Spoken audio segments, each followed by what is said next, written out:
জওয়ান, এই পেটুক সকাল থেকে ডিউটিতে কেন আসেনি? গিয়ে দেখে আসো তো। Okay sir. পেটুক, পেটুক, পেটুক, পেটুক, পেটুক। ওহো, ওই তো শুয়ে আছে জানাব। ওখানে বসে আরাম করা হচ্ছে। দাঁড়া, এখন তোর আরাম করছি।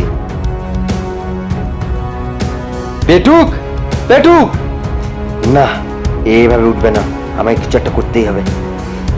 1 2 3। ভূমিকম্প চলেছে। ও, তাহলে তুই আমাকে মারলি?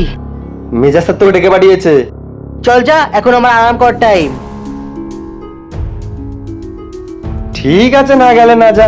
মেসব কি যেন একটা বিরিয়ানির কথা বলছিল।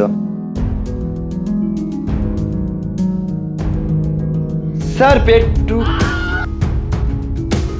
আরে অলস, ডিউটি ফাঁকি দিয়ে কোথায় কোথায় ঘুরে বেড়াচ্ছিস? স্যার, আপনি একে পাঠিয়েছিলেন আমাকে খোঁজার জন্য? হ্যাঁ। স্যার, আমার মনে হচ্ছে আমাকে খোঁজার বাহানায় এ কোথাও গিয়ে শুয়েছিল। না স্যার, এ মিথ্যে কথা বলছে। চুপ, আজ দুপুরে খাওয়া তোর ক্যান্সেল। তোর খাওয়া নেই পাবে। স্যার